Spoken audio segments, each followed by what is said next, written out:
नमस्ते दोस्तों, वीजे smart classes में आपका स्वागत है। आज हम बात करने वाले हैं राजस्थान की 1857 की क्रांति के बारे में।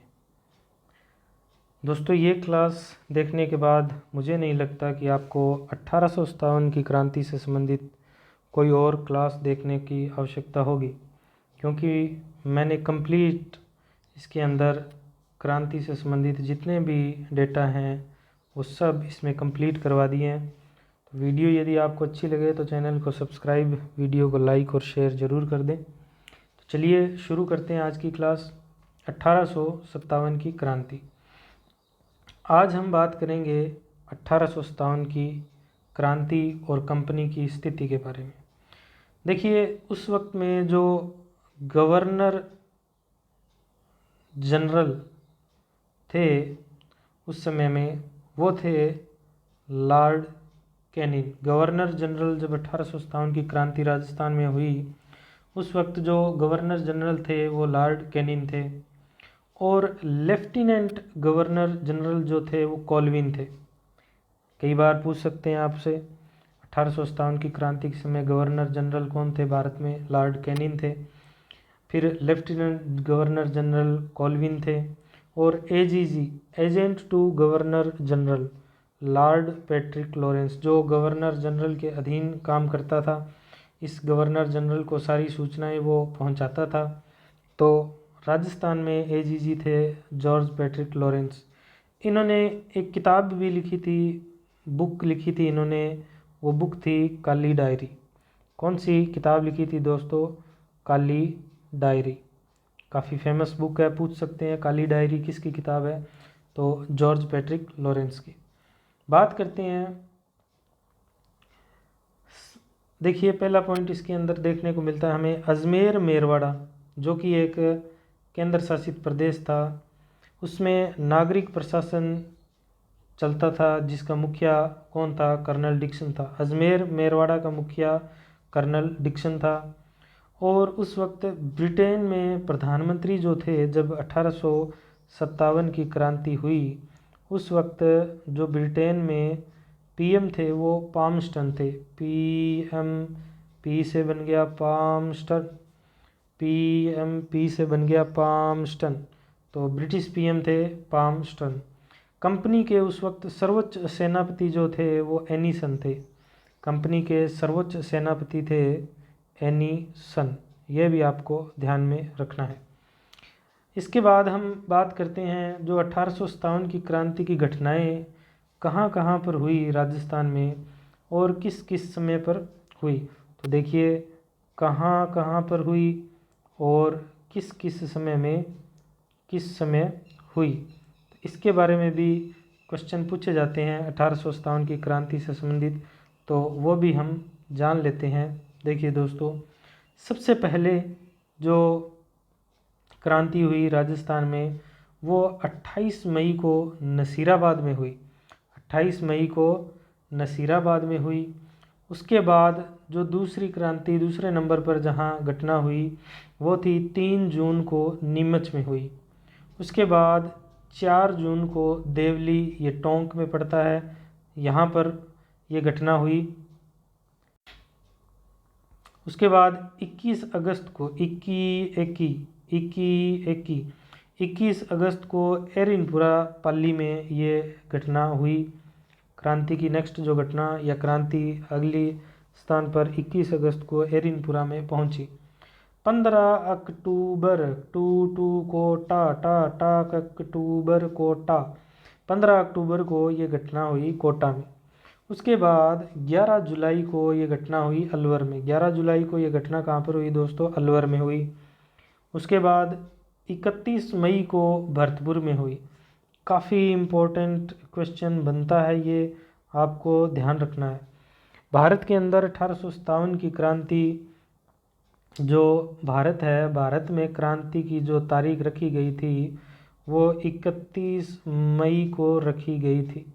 लेकिन आपको पता है क्रांति अपनी एक्चुअल तारीख से पहले ही शुरू हो गई थी। इसलिए ये क्वेश्चन पूछा जाता है कि भारत में या फिर क्रांति की वास्तविक तारीख, क्रांति की वास्तविक जो तारीख है उस तारीख पर राजस्थान में कहाँ पर क्रांति हुई। तो 31 मई को भरतपुर में क्रांति हुई थी, ये आपको ध्यान रखना है। उसके बाद 27 अक्टूबर को धौलपुर में क्रांति हुई। ये राजस्थान में क्रांति के मुख्य केंद्र हैं जिनके बारे में आज हम जानेंगे। तो आगे जो आ रहा है, सबसे पहले हमारे पास नसीराबाद छावनी अजमेर। देखिए, नसीराबाद छावनी अजमेर की स्थापना हुई थी 25 जून 1818 को, और यहाँ पर क्रांति की शुरुआत हुई 28 मई 1857 को। 28 मई 1857 को यहाँ पर क्रांति का बिगुल बजाया 15वीं बंगाल नेटिव इन्फेंट्री ने। किसने सबसे पहले यहाँ पर बिगुल बजाया? 15वीं बंगाल नेटिव इन्फेंट्री ने। उसके बाद 30 मई को यहाँ पर क्रांति फिर छेड़ी 30वीं बंगाल नेटिव इन्फेंट्री ने। तारीख देकर यदि पूछ ले अलग अलग तो 28 मई को 15वीं बंगाल नेटिव इन्फेंट्री और 30 मई को 30वीं बंगाल नेटिव इन्फेंट्री। कई बार पूछ लेता है सीधा ही नसीराबाद में इन दोनों कंपनियों का, तो आपको ध्यान रखना है 15वीं बंगाल नेटिव इन्फेंट्री और 30वीं बंगाल नेटिव इन्फेंट्री। यहाँ पर नसीराबाद में क्रांति का नेतृत्व किया बख्तावर सिंह ने। यहाँ पर बगावत करी थी, बख्तावर सिंह ने नसीराबाद में बगावत करी थी। कारण क्या थे दोस्तों? कारण के बारे में जानते हैं। यहाँ पर किस कारण क्रांति हुई? तो 15वीं और 30वीं बंगाल नेटिव इन्फेंट्री को अजमेर से नसीराबाद भेज दिया गया था। अंग्रेज़ों ने ये सोचा भाई ये अजमेर उनका शस्त्रागार था यहाँ पर, तो ये यहाँ पर कब्जा ना कर ले, यहाँ पर क्रांति की शुरुआत ना कर दें, भड़क ना जाएं। तो इस वजह से अंग्रेज़ों ने अजमेर से इन्हें नसीराबाद भेज दिया। तो इनके मन में ये भावना आ गई भी अंग्रेज़ हम पर विश्वास नहीं करते हैं, तो इस वजह से अविश्वास की भावना पैदा हुई और इन्होंने क्रांति की। क्रांतिकारियों ने नसीराबाद में स्पॉटिसवुड व वुड्रो की हत्या कर दी। 2 अंग्रेज़ों को मार डाला यहाँ पर। सबसे पहले थे स्पॉटिसवुड, इसको स्पॉट किया और सल्टा दिया। फिर वुड्रो की भी हत्या कर दी। यहाँ पर एक कर्नल थे, कर्नल पेनी की नसीराबाद में हृदयघात से मृत्यु हो गई। क्रांतिकारियों के विभत्स रूप को देखकर इनको दिल का दौरा पड़ गया भाई, दिल का दौरा इनको पड़ गया। और पेनी मतलब पैनिक हो गए ये, और पैनिक होने से इनको हार्ट अटैक आ गया। तो ये दिक्कत होगी, कर्नल पेनी हृदयघात से मर गए। फिर इसके बाद क्रांतिकारियों ने दिल्ली की ओर प्रस्थान किया। क्यों किया दिल्ली की ओर प्रस्थान? आपको पता है क्रांति का नेतृत्व किसको सौंपा गया था? क्रांति का मुखिया किसको बनाया गया था? दिल्ली के बहादुर शाह जफर को। दिल्ली के बहादुर शाह जफर को क्रांति का मुखिया बनाया गया। इस वजह से सब जो क्रांतिकारी थे वो सब प्रस्थान करते थे कहाँ? दिल्ली की ओर। दिल्ली की ओर ये प्रस्थान करते थे।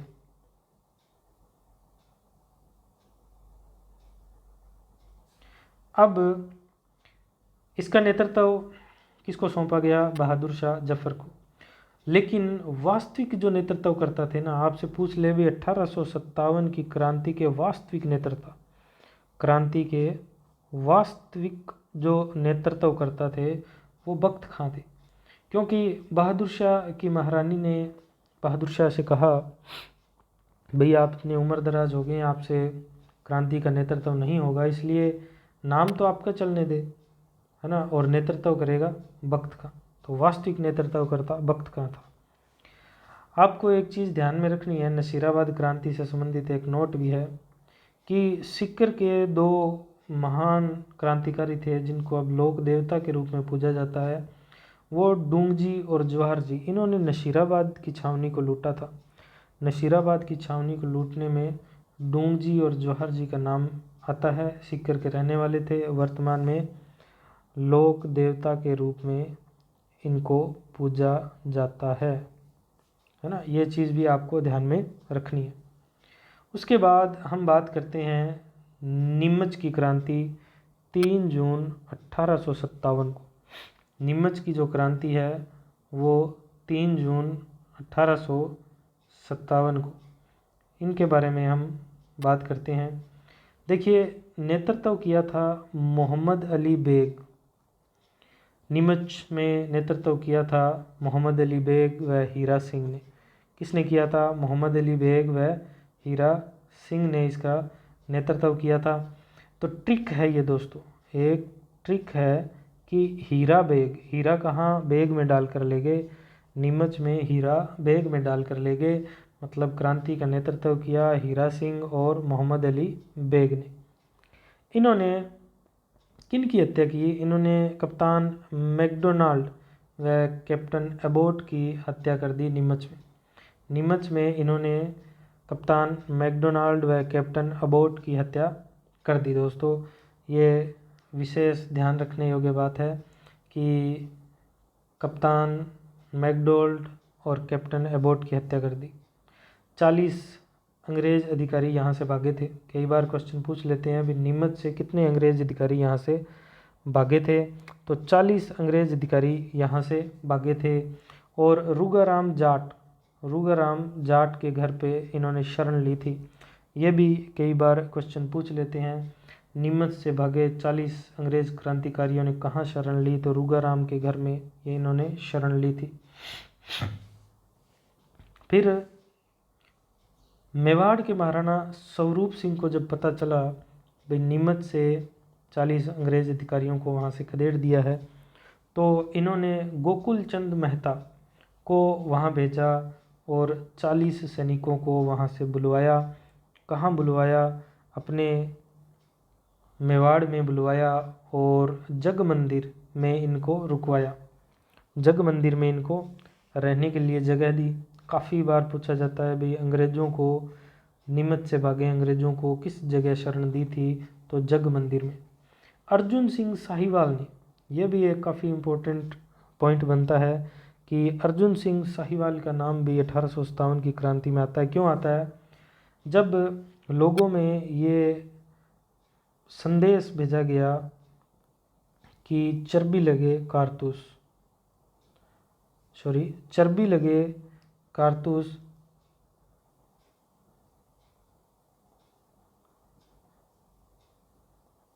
आपको चलवाई जा रही हैं और मुंह से उसको खोलना पड़ता था, है ना?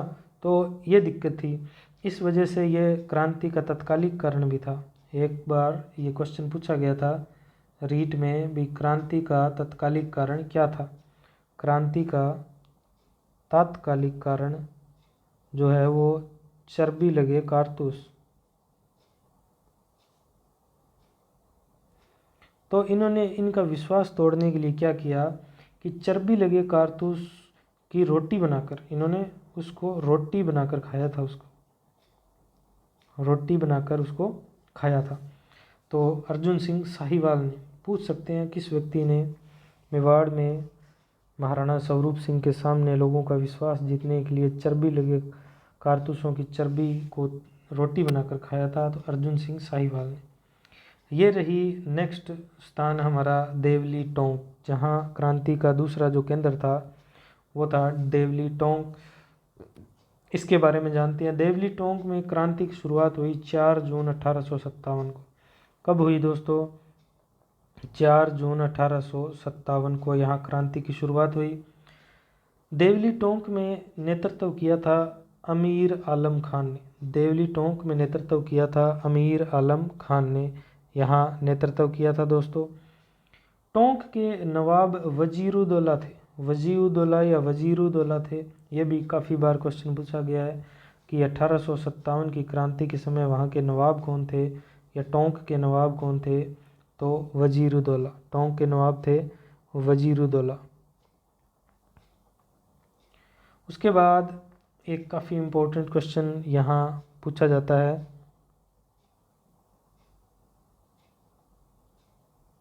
वो कि महिलाओं ने भी क्रांति में भाग लिया था। 1857 की क्रांति में महिलाओं ने भी भाग लिया था और यहाँ पर एक व्यक्ति शहीद हुए थे, ताराचंद पटेल। ताराचंद पटेल व्यक्ति यहाँ पर शहीद हुए थे। आपको ध्यान रखना है कि ताराचंद का संबंध का किससे है, देवली टोंक से है।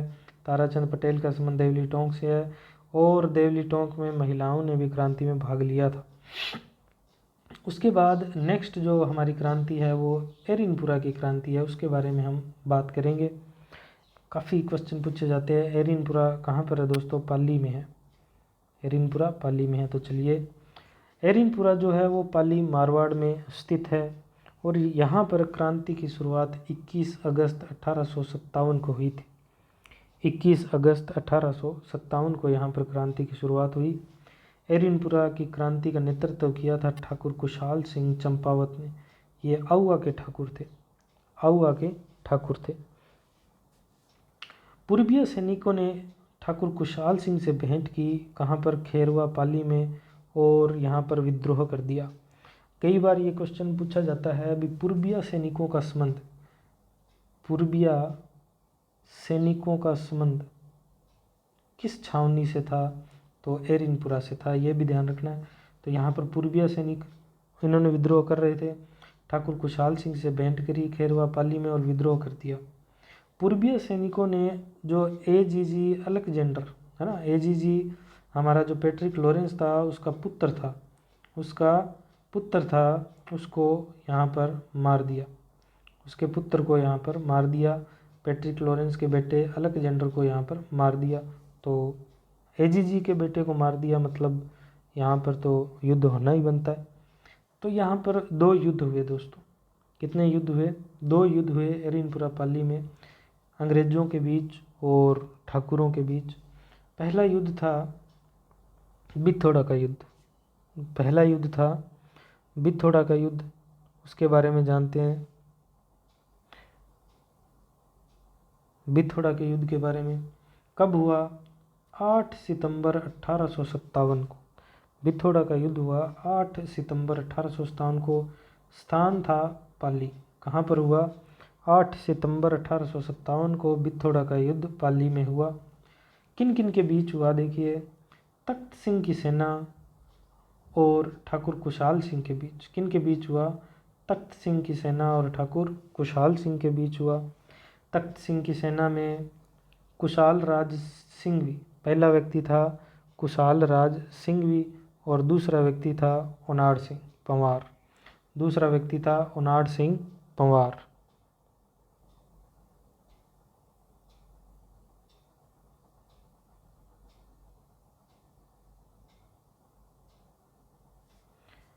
अब इसके अंदर युद्ध हो गया और विजयी रहे ठाकुर कुशाल सिंह। ठाकुर कुशाल सिंह यहाँ विजयी रहे। ओनाड सिंह मारा गया, ओनाड सिंह यहाँ पर काम आ गया, वही शहीद हो गया। और बिथोड़ा के सामंत कौन थे? कान्जी थे। ये भी आपको ध्यान रखना है। जब बिथोड़ा के युद्ध हुआ तो यहाँ के जो सामंत थे वो थे कान्जी, कान्जी यहाँ के सामंत थे। उसके बाद और ध्यान रखना है, इस युद्ध में ओनाड सिंह मारा गया था, कुशाल राज सिंह भी बच कर वापस लौटे थे। उसके बाद ये फिर से अपनी सेना लेकर आते हैं और चेलावास का युद्ध होता है। इस युद्ध को गोरे कालों का युद्ध भी कहते हैं दोस्तों। इस युद्ध को गोरे कालों का युद्ध भी कहते हैं, ये भी आपको ध्यान रखना है। तो इसके बारे में हम जानते हैं, चेलावास के बारे में। तो कब हुआ ये? 18 सितंबर 1857 को पाली में हुआ था। 18 सितंबर 1857 को पाली में हुआ। किन किन के बीच हुआ? देखिए दोस्तों, मैक मॉसन और जॉर्ज पैट्रिक लॉरेंस, इन दोनों की संयुक्त सेना थी, इन दोनों की संयुक्त सेना और ठाकुर कुशाल सिंह की सेना के बीच ये युद्ध हुआ। किन के बीच हुआ? Mac Mason plus George Patrick Lawrence व ठाकुर कुशाल सिंह, इन दोनों की संयुक्त सेना के बीच ठाकुर कुशाल सिंह ने युद्ध किया। इसे गोरे कालों का युद्ध भी कहते हैं।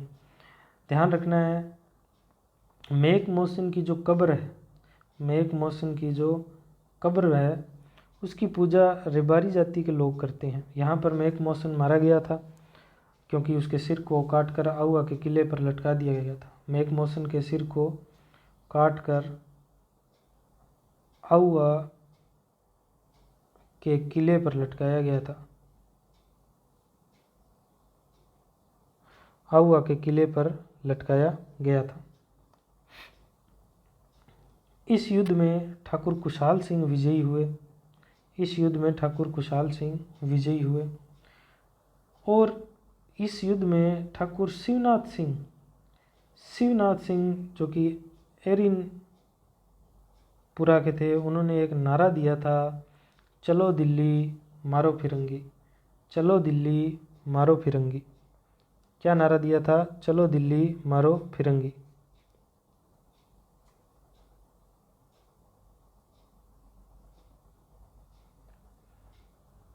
अब बात करते हैं आहुआ के युद्ध की। आहुआ का युद्ध जो कि नेक्स्ट हमारा इस क्रांति के अंदर हुआ युद्ध है।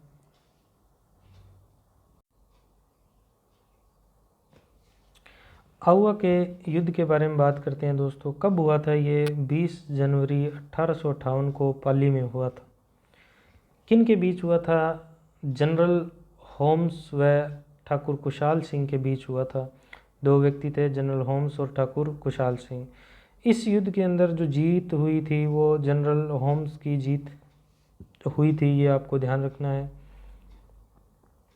24 जनवरी 1858 ईस्वी में अंग्रेज़ों ने आहुआ पर अधिकार कर लिया। कब कर लिया? 24 जनवरी 1858 ईस्वी को अंग्रेज़ों ने आहुआ पर अधिकार कर लिया। पृथ्वी सिंह लांबिया पाली को आहुआ सौंपकर कुशाल सिंह चले गए। कुशाल सिंह जब ये युद्ध हार गए तो अपने एक साथी थे पृथ्वी सिंह लांबिया, जो कि पाली के रहने वाले थे, उनको आहुआ सौंपकर खुद वहाँ से चले गए थे। अब आपको ध्यान रखना है कि कुशाल सिंह का साथ देने वाले जो अन्य ठाकुर थे या सामंत थे, वो कौन कौन से थे जिन सामंतों ने क्रांति में भाग लिया था? देखिए, एक तो थे अजीत सिंह जो कि अलनियावास है, ये अलनियावास नागौर के सामंत थे। दूसरे हैं बिशन सिंह, ये गुलर नागौर के सामंत थे। जोध सिंह कोठारिया राजसमंद के सामंत थे। इन्होंने ठाकुर कुशाल सिंह को शरण प्रदान करी थी। काफ़ी अच्छा क्वेश्चन बनता है, ये काफ़ी बार एग्ज़ाम में पूछा भी गया है कि कुशाल सिंह को शरण किसने दी? कुशाल सिंह को शरण किसने दी? तो आपको ध्यान रखना है, किसने दी दोस्तों? जोध सिंह, कोठारिया के ठाकुर जोध सिंह ने। ये आपको ध्यान रखना है, कोठारिया के ठाकुर थे जोध सिंह कोठारिया के, इन्हें शरण दी थी। केसरी सिंह ठाकुर थे सलूम्बर के, उदयपुर में आता है, वहाँ के सामंत थे। अब बात करते हैं कामेश्वर महादेव मंदिर आहुआ पाली। कामेश्वर महादेव मंदिर आहुआ पाली क्यों फेमस है दोस्तों? इसके बारे में भी हम जानते हैं भी, ये मंदिर क्यों फेमस है। देखिए, गतिविधियों का प्रमुख केंद्र था। 1857 की क्रांति की गतिविधियों का प्रमुख केंद्र था। कौन था? कामेश्वर महादेव मंदिर आहुआ पाली, ये वहाँ की गतिविधियों का प्रमुख केंद्र था। सर्वप्रथम 1857 की क्रांति राजस्थान में 1857 की क्रांति की गुप्त योजनाएं यहीं पर बनी थी, कामेश्वर महादेव मंदिर आहुआ पाली में। सुगाली माता, जिसे चंपावतों की कुल देवी कहते हैं, पाली के अंदर सुगाली माता चंपावतों की कुल देवी जिसे कहते हैं, इनके 10 सिर व 54 हाथ वाली देवी भी कहते हैं। सुगाली माता को 1857 की क्रांति की देवी भी कहते हैं, ये भी यहीं पर थी। अब जो सुगाली माता है, इनकी मूर्ति कर्नल होम्स, युद्ध जीत लिया था इन्होंने, घर वापसी कर ली थी। होम मतलब घर वापसी अंग्रेज़ों की इन्होंने करवाई थी। तो इन्होंने युद्ध जीतने के बाद ये सुगाली माता की जो मूर्ति है वो उठाकर अजमेर संग्रहालय ले गए थे। वर्तमान में यह बागड़ संग्रहालय पाली में सुरक्षित है। ये मूर्ति सुगाली माता की वर्तमान में बागड़ संग्रहालय पाली में सुरक्षित है। जो नेक्स्ट अपना पॉइंट है कुशाल सिंह चंपावत से संबंधित है, वो है major Taylor commission. Major Taylor commission, इसके बारे में बात करते हैं। ठाकुर कुशाल सिंह की गतिविधियों की जांच हेतु एक कमीशन बिठाया गया। वो कमीशन कौन सा था? वो था मेजर टेलर कमीशन। यह भी ध्यान रखना है आपको, इसके बारे में भी पूछ लेते हैं। कुशाल सिंह ने आत्मसमर्पण कर दिया था। ये जांच बिठाने के बाद इन्होंने आत्मसमर्पण कर दिया। कहाँ किया? नीमच में। 8 अगस्त 1860 को इन्होंने नीमच में आत्मसमर्पण कर दिया और इन्हें 10 नवंबर 1860 को रिहा कर दिया गया था, बरी कर दिया गया था, आज़ाद कर दिया गया था। कब कर दिया? 10 नवंबर 1860 को। कुशाल सिंह चंपावत की मृत्यु हुई 25 जुलाई 1864 को उदयपुर में। मेलिसन ने इनके बारे में एक बात कही थी, या मेलिसन ने 1857 की क्रांति के बारे में एक बात कही थी। और वो क्या कही थी कि क्रांति का कारण ठाकुरों की राजाओं के खिलाफ प्रतिक्रिया था।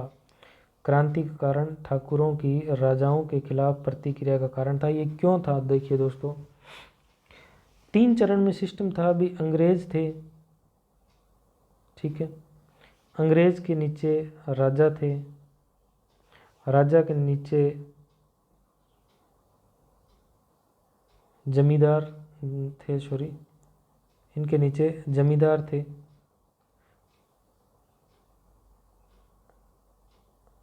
जमींदारों के नीचे सामंत थे और सामंतों के नीचे ठाकुर थे। अब जो जनता से डायरेक्ट कांटेक्ट होता था वो ठाकुरों का होता था। अंग्रेज राजा से पैसे मांगते थे, राजा इनसे पैसे मांगते थे, ये इनसे मांगते थे, ये इनसे मांगते थे। इनका संपर्क सीधा जनता से होता था। अब जो ज़्यादा परेशानी होती वो इनको होती, इसलिए ना तो राजाओं ने क्रांति में साथ दिया, ना जमींदारों ने दिया। साथ दिया था इन दोनों ने, है ना। क्रांति में राजाओं ने तो अंग्रेज़ों का साथ दिया, जमींदारों ने भी राजाओं का साथ दिया, लेकिन ठाकुरों ने यानी जनता ने क्रांति में विद्रोह किया। इसीलिए मेलिसन ने कहा था क्रांति का कारण ठाकुरों की राजाओं के खिलाफ प्रतिक्रिया था। आगे बात करते हैं कोटा में क्रांति। कोटा अक्टूबर कोटा अक्टूबर 15 अक्टूबर 1857 को कोटा में क्रांति हुई थी। कोटा में जो नेतृत्व किया वो जयदयाल व मेहराब खां ने कोटा में क्रांति का नेतृत्व किया था। जयदयाल जो है वो भरतपुर के वकील थे। जयदयाल कहाँ थे? भरतपुर के वकील थे। और मेहराब खान करौली के रिसालदार थे। मेहराब खान करौली के रिसालदार थे। क्रांति के समय जो प्रथम मुस्लिम शहीद हुए वो थे मेहराब खान। ये काफ़ी इम्पोर्टेंट क्वेश्चन है, आज तक नहीं पूछा गया लेकिन पूछ सकते हैं। क्रांति के समय जो प्रथम मुस्लिम शहीद हुए वो थे मेहराब खान कोटा से। कोटा के महाराव थे राम सिंह द्वितीय। राम सिंह द्वितीय ने क्रांतिकारियों का साथ दिया था। ये भी काफ़ी बार क्वेश्चन पूछा जाता है। इनके कोटा महाराव पर जांच भी बिठाई गई थी। तो क्रांतिकारियों का साथ दिया कोटा के महाराव राम सिंह द्वितीय ने। इन पर जांच हेतु लॉर्ड रॉबर्ट आयोग गठित किया गया। वह कोटा जो कि क्रांति को दबाने में नाकाम रहा, इसलिए कोटा के तोपों की सलामी 17 से घटाकर 13 कर दी गई थी। यह भी क्वेश्चन काफ़ी बार पूछा जाता है। पहले 17 थी, बाद में घटाकर 13 कर दी गई। और करौली की जो तोपों की सलामी थी वो 13 से बढ़ाकर 17 कर दी गई थी, क्योंकि करौली की सेना ने कोटा को मुक्त करवाया था। क्रांतिकारियों ने कोटा दुर्ग पर 6 महीने अधिकार रखा था। 6 महीने तक अधिकार रखा था कोटा के ऊपर। जनरल रॉबर्ट्स ने करौली के मदनपाल सिंह की सहायता से, जनरल रॉबर्ट्स यहाँ कोटा में क्रांतिकारियों को भगाने के लिए और कोटा को क्रांतिकारियों से मुक्त कराने के लिए आए। सहयोग लिया इन्होंने करौली के मदनपाल सिंह का। कोटा को क्रांतिकारियों से मुक्त करवाया। अब कोटा में वो क्रांतिकारी जिनको फांसी दे दी गई, पहले थे जयदयाल सिंह, दूसरे थे हरदयाल सिंह, तीसरे थे मेहराब खान, चौथे थे गुल मोहम्मद खान, पांचवें थे नबी मोहम्मद खान। मेहराब खान के बारे में हम पढ़ के आए हैं। मेहराब खान 1857 की क्रांति का राजस्थान में प्रथम मुस्लिम शहीद माना गया है। ये काफ़ी इम्पोर्टेंट क्वेश्चन है, आपको ध्यान रखना है। मेहराब खान 1857 की क्रांति का राजस्थान में प्रथम मुस्लिम शहीद माना गया है। नेक्स्ट बात करते हैं 1857 की क्रांति में, जो 1857 की क्रांति में कोटा में जन क्रांति का केंद्र था, है ना। कोटा है वो जन क्रांति का प्रमुख केंद्र था 1857 की क्रांति में। 6 माह तक यहाँ पर क्रांतिकारियों ने कब्जा करके रखा था। इन्होंने अपनी सरकार बना ली थी, कोटा में अपनी ही सरकार इन्होंने बना ली थी। कोटा में सबसे व्यापक, भयंकर व सुनियोजित क्रांति हुई थी। ये भी काफ़ी बार क्वेश्चन पूछा जाता है कि राजस्थान की सबसे सुनियोजित भयंकर क्रांति कहाँ पर हुई थी। वो कहाँ हुई थी दोस्तों? कोटा में हुई थी। कोटा के महाराव की 3 सैनिक टुकड़ियाँ थी। कोटा महाराव की 3 सैनिक टुकड़ियाँ थी।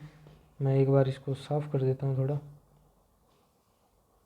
ताकि आपको ऑकवर्ड फील ना हो।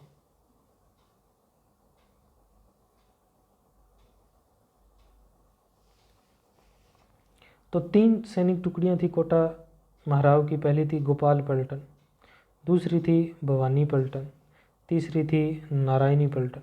इसको आपको ध्यान रखना है, काफ़ी अच्छा क्वेश्चन है, कई बार पूछ लेते हैं, तो इस चीज़ का आपको ध्यान रखना है।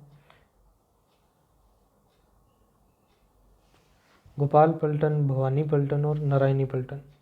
कोटा के पॉलिटिकल एजेंट जो है बर्टन, वह उसके 2 पुत्र थे, फ्रैंक आर्थर व डॉक्टर सैंडलर, व कोटम की हत्या कर दी गई।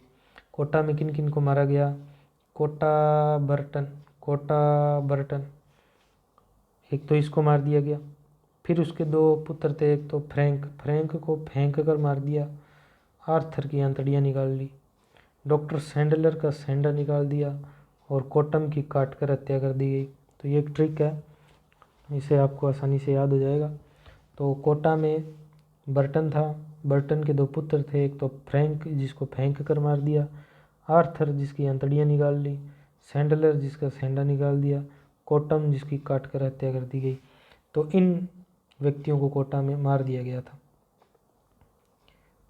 अब बात करते हैं कुछ फैक्ट्स की, कुछ तथ्यों की जो डायरेक्ट पूछे जाते हैं। एक तो बीकानेर रियासत, दूसरी करौली रियासत, तीसरी जयपुर रियासत।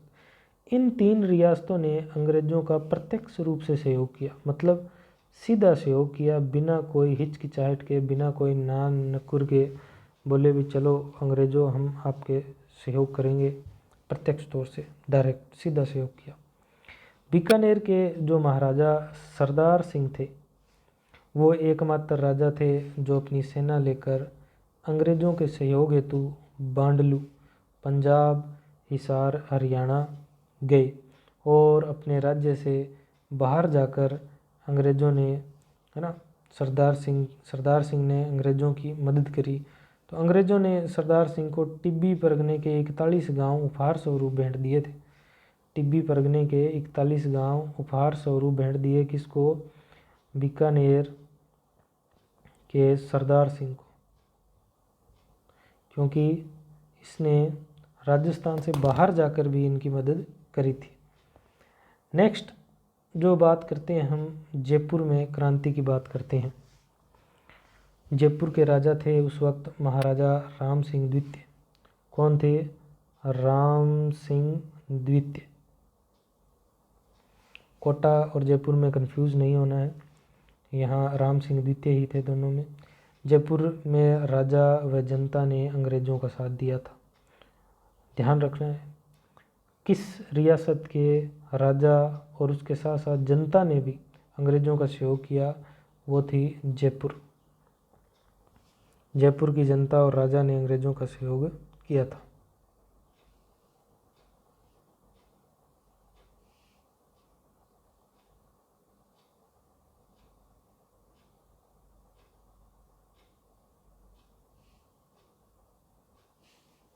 उसके बाद जयपुर क्रांति का केंद्र नहीं था, फिर भी यहाँ क्रांति हुई। यह भी काफ़ी अच्छा क्वेश्चन है।